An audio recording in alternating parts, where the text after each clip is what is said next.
Hey everyone, I hope all of you guys are doing good and staying safe. In this video, I would like to walk you through some theory in terms of answering two questions so that we can base our next set of concepts based on these two questions.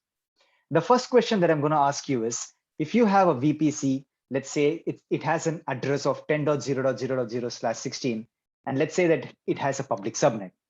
And then let's say you have a second VPC, which is 192.168.0.0/16, and then it has a public and a private subnet. And let's say, for example, there is one question that you're going to answer over here. We always studied that one VPC is its own isolated cloud resources, and another VPC is its own isolated cloud resources. How do you interact between these two VPCs? How do you establish connectivity between the resources in VPC 1 to the resources in VPC 2? Now, that's your first question.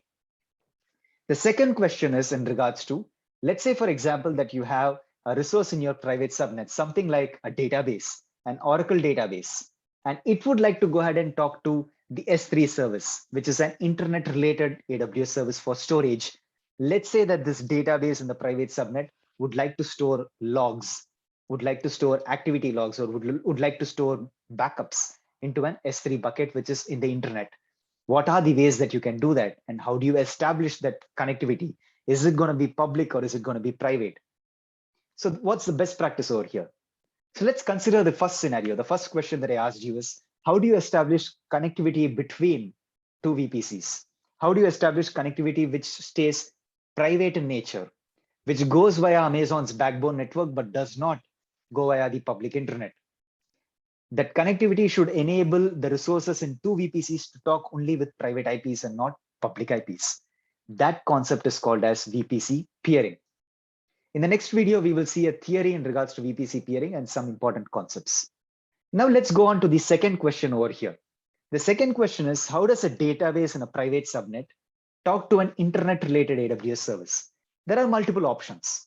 The database can go through the NAT gateway to the internet gateway to the S3 bucket, which is in the internet. Possible. But then your traffic is traversing through the internet. And we don't want that. We want best practice.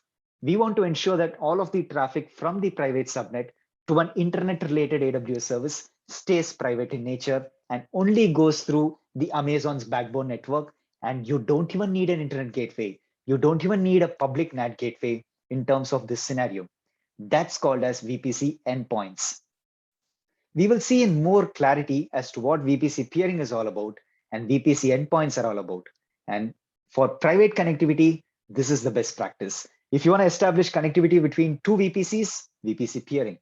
If you want to establish connectivity from a private subnet to an internet-related AWS service, but the entire traffic should be private in nature and should only traverse the Amazon's global network, you use something called as VPC endpoint. So these are some best practices asked in interviews. Let's take a look at in the next video some of the concepts in regards to VPC peering and some of the concepts in regards to VPC endpoint. And then we will deep dive into the console in regards to creating these configurations. Okay. So I'll see you guys in the next video. Have a great day.